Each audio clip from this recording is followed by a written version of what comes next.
everybody. Thank you so much for joining us today. It's been an amazing experience already. I'm sure you're really enjoying yourself too. And whoever's outside in the tables, I hope they can hear. That's the other thing. If you didn't guess already, I'm Leora's sister. We do look alike. Well, it's a great honour to say a few words at my sister's wedding, as I feel I'm truly representing the Ronell family today. All the way down the generations of our Bulgarian roots from the Alajem and the Al Sayed line. More from them later. Firstly, a few words to David.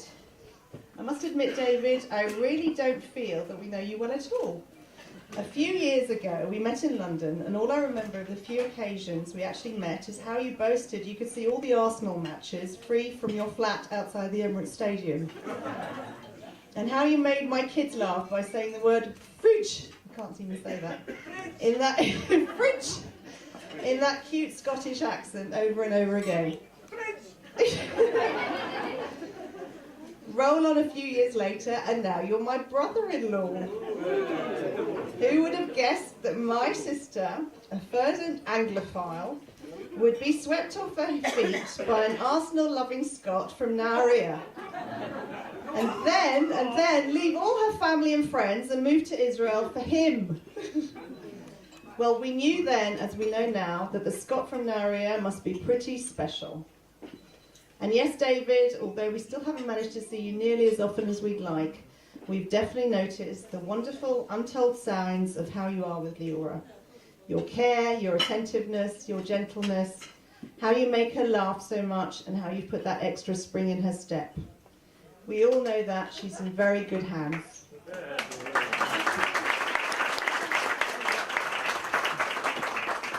Leora, my darling sister, I know that in the past you've complained about me. I've apparently treated you like a child. You mean when we go out in the street, I still hold your hand when we cross the road, don't I? I also gave you too much unwanted advice. I made you learn Bohemian Rhapsody in the loo and locked you up. I'm really sorry about that. And that I sometimes tended to take control in the situation. Well, in the last year, look who's completely turned the tables on us. Who's completely taken charge. With great fervour, you've rewired your life and changed your world. How many people leave a pretty full life in London to begin a new unknown one in Israel? I truly admire what you've done and how you've made it all happen. Not just because of your heart, but also despite your head, too. How you've risen and are still rising to every obstacle and challenge and just going for it.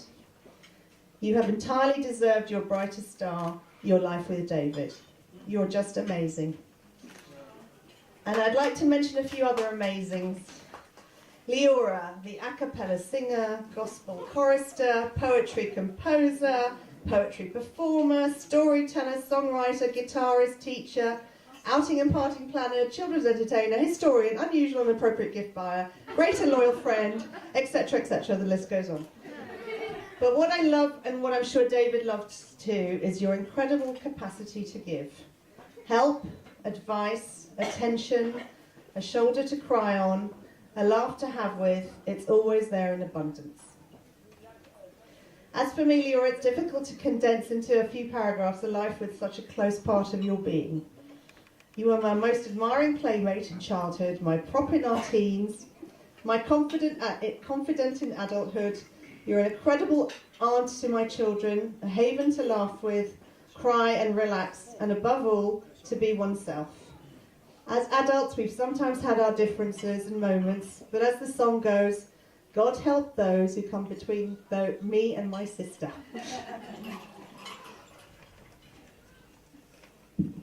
As I mentioned before, I feel I'm representing the Ronells today. Mum, as you know, can't be with us here today, but I know she saw the chuppah and the ceremony, so it was fantastic. And she's with you every step of the way now, at this very minute, sending you, no, willing you, lifelong happiness and contentment. Daddy, if he were here, would be sitting right between the two of you, And David, in his newly adopted tartan kilt, having meticulously researched a likely Bulgarian connection to the wedding or the kilt, sipping his whiskey and laughing riotously with David about what Scots don't wear under their kilts. Proud as punch that his daughter not only was the first in the family to get a place at Oxford, but also the first in the family to start a Rennell Highland clan in Israel. He, along with our wonderful grandparents, all the mamas and all the papas, and you know who they are looking down on this celebration with utter joy. Leroy and David, your journey to finding each other may have taken some time, but like good whiskey, time is what's needed for perfection. We wish you many, many more years of perfecting your special flavour and savouring its joys. Happiness always.